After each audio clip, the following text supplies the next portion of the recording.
Morning students,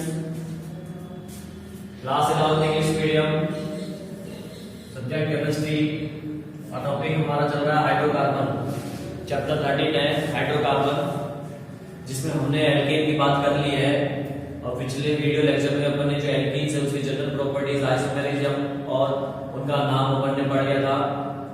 आज अपन alkenes का preparation पढ़ेंगे, प्रिपरेशन ऑफ एल्कीन्स की एल्कीन्स को कैसे बनाया जा सकता है। तो हमारे सिलेबस में 4 मेथड है जिनकी हम बात करने वाले हैं, from alkynes, from alkyl halides, from dihalides and from alcohols.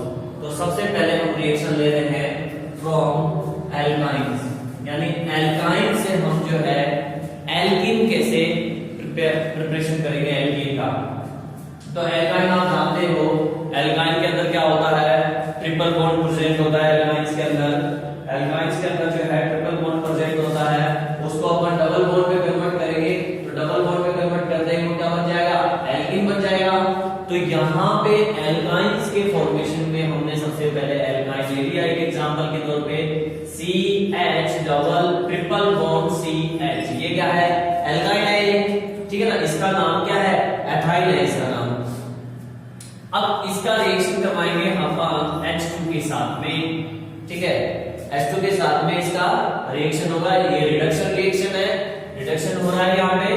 और ये काम जो होगा, ये रिएक्शन प्रेजेंसी में किसकी में, ये होगा पैलेडियम एंड चारकोल की प्रेजेंसी में। पैलेडियम एक मेटल है, चारकोल कार्बन, ठीक है। तो पैलेडियम और चारकोल की प्रेजेंसी में हाइड्रोजन के साथ में जब एल्काइन का रिएक्शन करवाते हैं तो यहाँ से पाई बॉन्ड ब्रेक हो जाएगा, एक हाइड्रोजन यहाँ पे आके ऐड हो जाएगा और एक हाइड्रोजन इस कार्बन पे आके ऐड हो जाएगा। तो क्या बन जाएगा, ये CH2 डबल बॉन्ड CH2 बन गया आपका एल्कीन। तो एल्काइन से अपन ने एल्कीन का फॉर्मेशन कर लिया है। आगे बात समझे।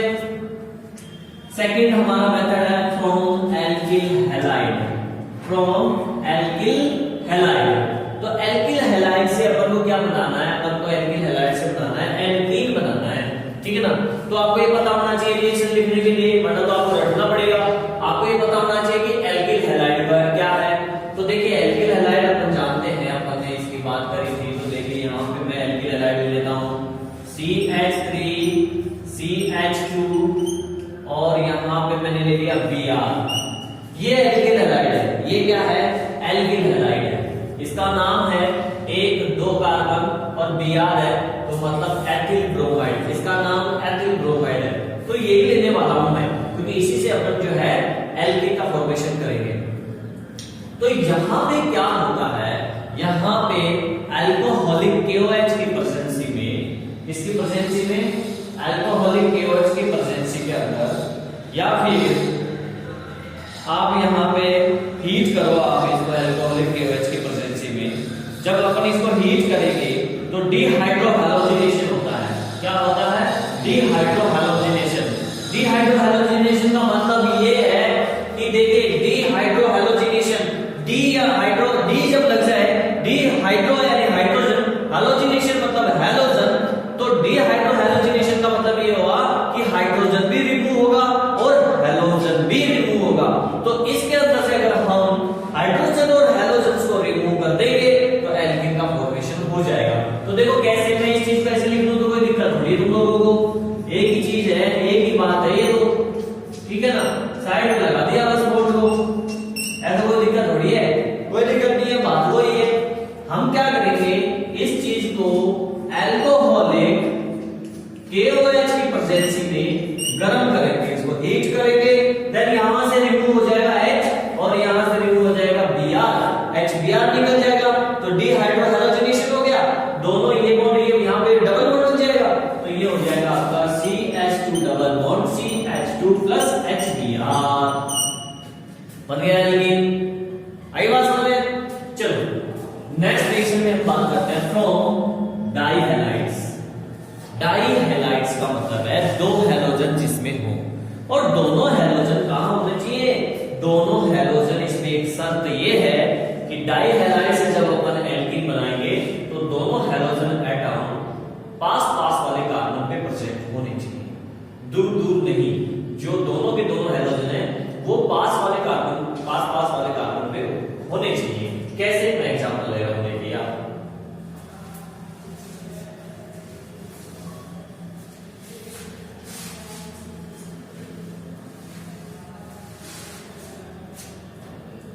रिएक्शन हमारी है थर्ड फ्रॉम डाई हैलाइड।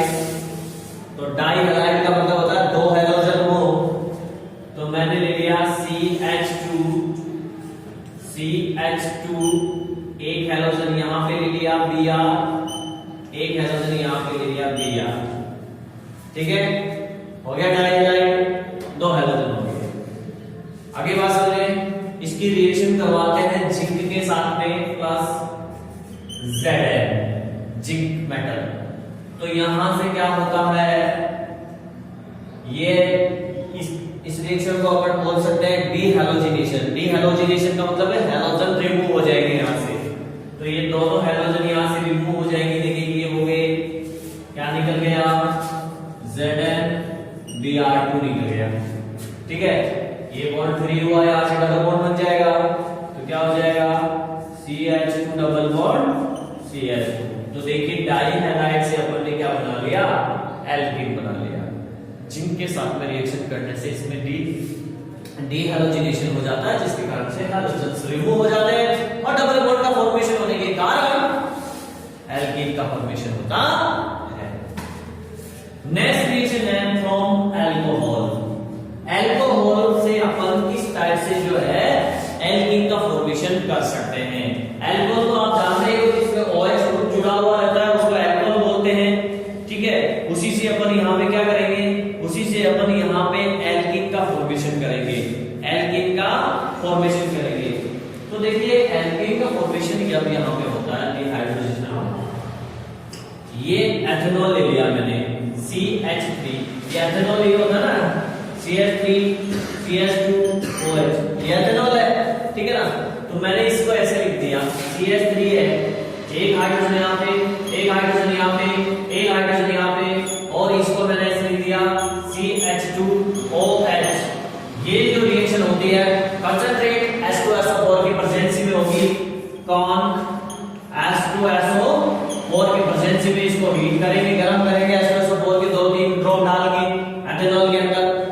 तब इसमें क्या होता है, डिहाइड्रोजनेशन होता है। डिहाइड्रेशन होता है इसमें। डिहाइड्रेशन का मतलब है कि इसमें से वाटर मॉलिक्यूल्स रिमूव हो जाता है। डिहाइड्रेशन मतलब, ये ध्यान रखें आप कुछ चीजें जिनसे आपको ये काफी हद तक पता चलता है कि रिएक्शंस में अपन को क्या निकालना है, क्या रिमूव करना है, ताकि रिएक्शंस को रटना ना पड़े। आई बात समझ में? तो यहाँ पे होगा डिहाइड्रेशन। डिहाइड्रेशन का मीन्स कि यहाँ पे H2 मॉलिक्यूल निकलेगा, तो H2 मॉलिक्यूल्स यहाँ पे ये निकल जाएगा अल्फा कार्बन का, ये अल्फा बीटा है, ये अल्फा कार्बन बोलते हैं क्योंकि ये फंक्शनल ग्रुप है, फंक्शनल ग्रुप से जुड़ा हुआ कार्बन अल्फा होता है, उससे नेक्स्ट कार्बन बीटा होता है।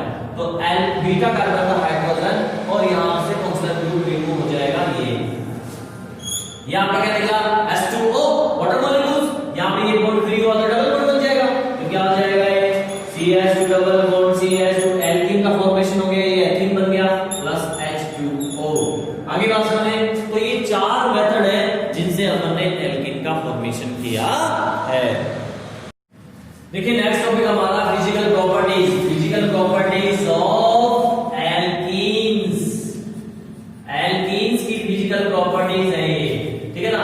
एल्कीन्स की फिजिकल प्रॉपर्टीज क्या है, सिंपल सी फिजिकल प्रॉपर्टीज है। फर्स्ट हम बात कर सकते हैं first three members gases. First three members जो है गैसेज होती है, मतलब कि एल्कीन के जो फर्स्ट तीन मेंबर है वो किस कंडीशन में, उनकी फिजिकल स्टेट क्या है, गैस फॉर्म में होती है। वो फर्स्ट तीन मेंबर का मतलब हो गया C2, C3 एंड C4, क्योंकि C1 इसमें नहीं होता है। इसका मतलब ये हो गया एथीन, प्रोपीन एंड ब्यूटीन, ये तीनों गैसीय फॉर्म में होती हैं। नेक्स्ट 14 मेंबर्स आती हैं लिक्विड्स में। नेक्स्ट 14 यानी इससे आगे के C5 से लेकर C18 तक के जो मेंबर्स हैं वो आते हैं लिक्विड में। ये सब लिक्विड होते हैं, जैसे पेंटीन, हेक्सीन, हेप्टीन, ऑक्टीन, नॉनिन, डेकिन, अनडेकिन, डुडेकिन, ट्राइडेकिन, टेट्राडेकिन, पेंटाडेकिन, ठीक है ना, हेक्साडेकिन, हेप्टाडेकिन और ऑक्टाडेकिन, ये सब क्या है, लिक्विड्स है। क्लियर। और इससे आगे के मेंबर C18 से आगे के C19 और उससे ऊपर वाले मेंबर क्या होते हैं, सॉलिड्स होते हैं। क्या होते हैं, सॉलिड्स होते हैं, सॉलिड कंडीशन में होते हैं। अगर बात करें कलर की, तो एल्कीन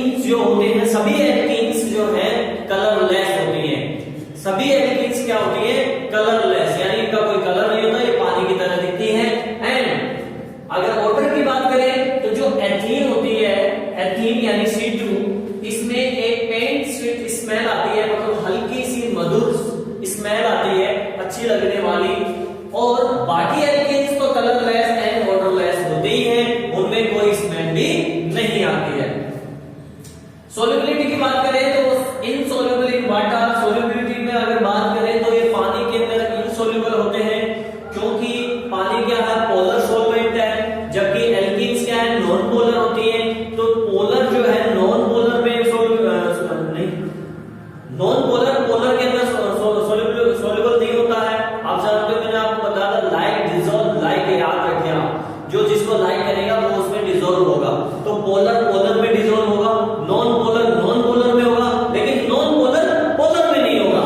तो यहाँ पे वाटर जो है पोलर सॉल्वेंट है और एल्कीन क्या है, नॉन पोलर है, इसलिए ये इनसोल्युबल इन वाटर है, बट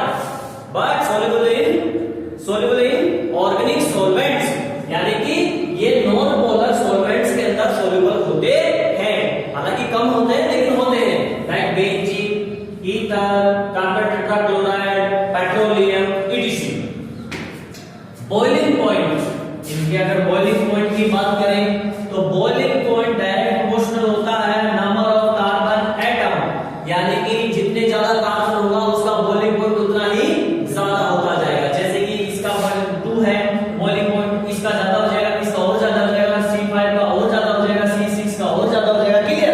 तो जैसे जैसे नंबर ऑफ कार्बन एटम बढ़ेगा वैसे वैसे बॉइलिंग पॉइंट भी इंक्रीज होता जाएगा। आगे बात सुनिए, लेकिन अगर मैं आपसे ये पूछूं कि एल्केन और एल्कीन दोनों का बॉइलिंग पॉइंट कंपेयर करें तो किसका ज्यादा होगा, तो आपका क्या आंसर होना चाहिए, सोचिए आप। जब तक मैं आपको यहाँ पे एग्जांपल के थ्रू बताता हूं कि दोनों कंडीशन में किसका होगा।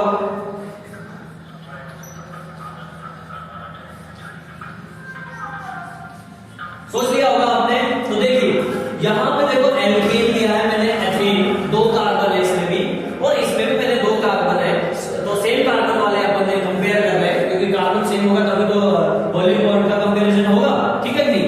तो ये एल्केन है, ये एल्कीन है, तो ऐसी कंडीशन में अगर आपको कंपैरिजन पूछा जाए तो आप बोलोगे एल्कीन का बॉइलिंग पॉइंट ज्यादा होता है, बिकॉज इसमें एक पाई बॉन्ड प्रेजेंट होता है।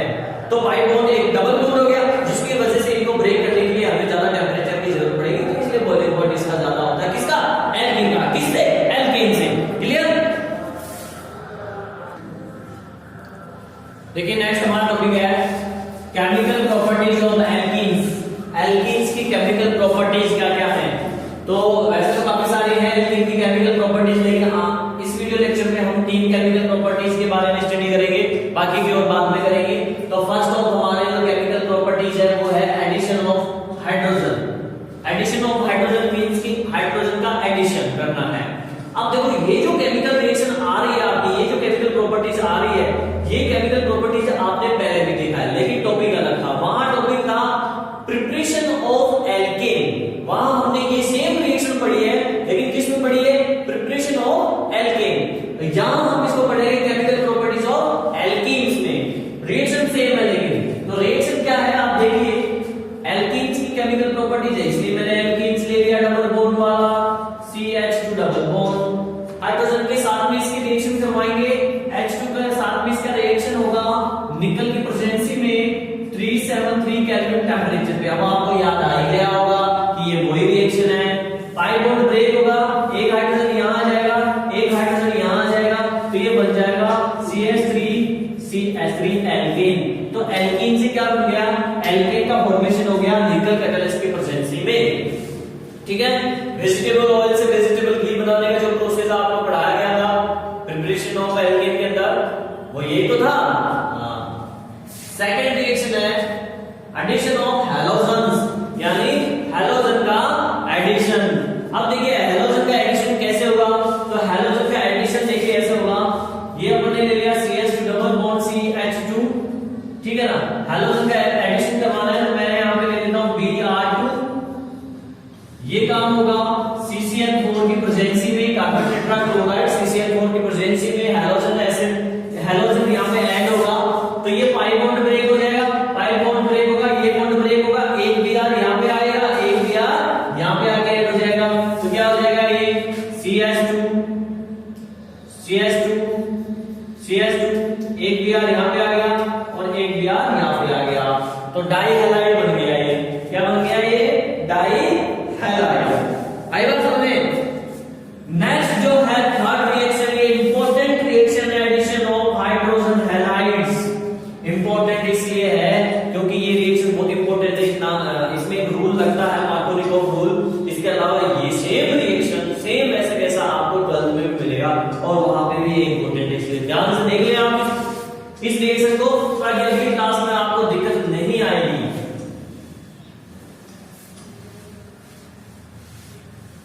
तो अब देखो रिएक्शन क्या है। रिएक्शन है एडिशन ऑफ हाइड्रोजन हैलाइड्स, यानी कि हाइड्रोजन का भी एडिशन होगा और हैलोजन का भी एडिशन होगा, सीधी सी बात है। चलो सिंपल रूप से पहले तो एक रिएक्शन में आपको बता देता हूं इसको करके। सिमेट्रिकल के अंदर CH2 double bond CH2, hydrogen halide, यानी हाइड्रोजन हैलाइड का मतलब है HBr HI HCl HF।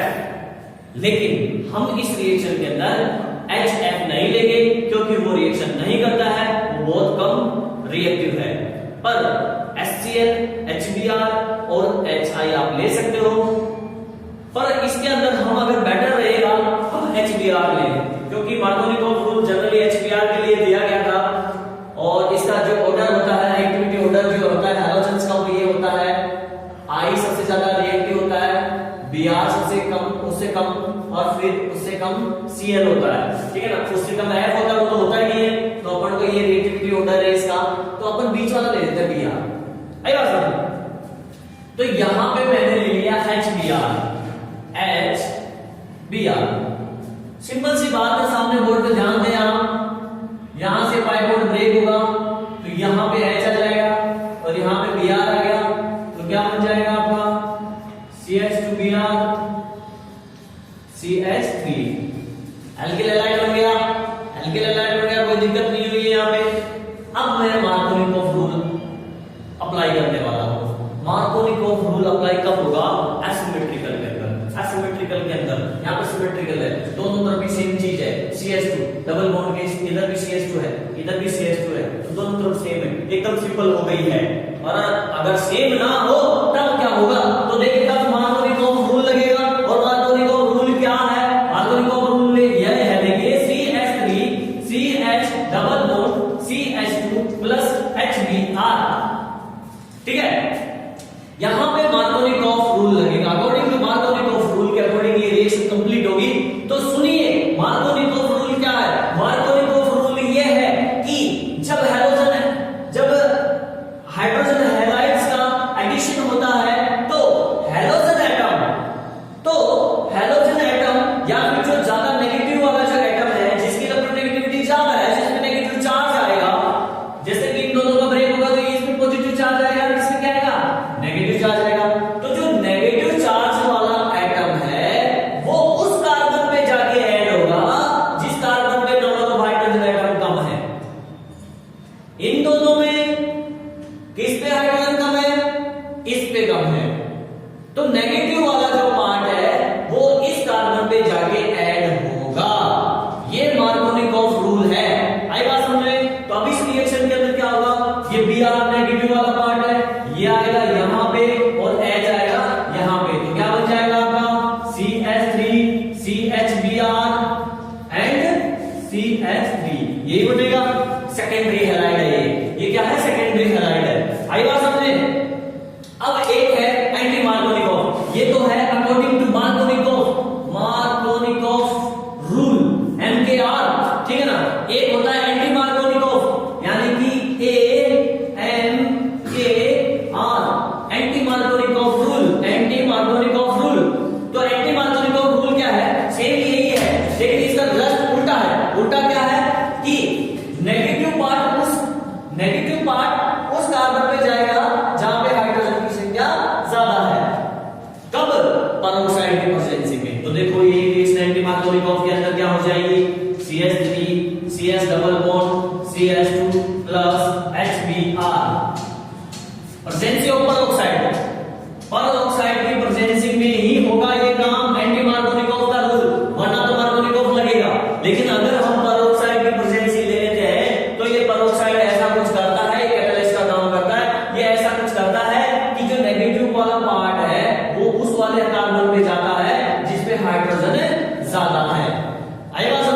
यानी इसका उल्टा हो जाता है। यहाँ पे किस पे जाना था, जिस पे हाइड्रोजन कम है, यहाँ पे किस पे जाएगा, जिस पे हाइड्रोजन ज्यादा है।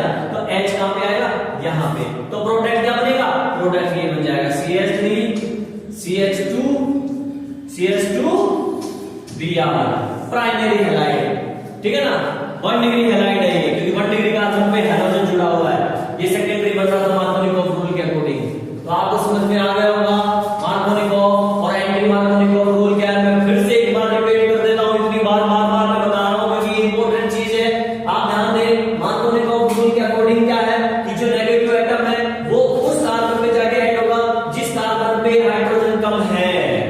एंटी मार्कोनिकॉफ रूल लगता है पेरोक्साइड की प्रेजेंस में, ऐसा एंटी मार्कोनिकॉफ रूल में होता है, ये अपोजिट हो जाता है। यहाँ पे नेगेटिव वाला एटम उस कार्बन पे जाके जुड़ता है जहां पे हाइड्रोजन ज्यादा है। ठीक है, तो ये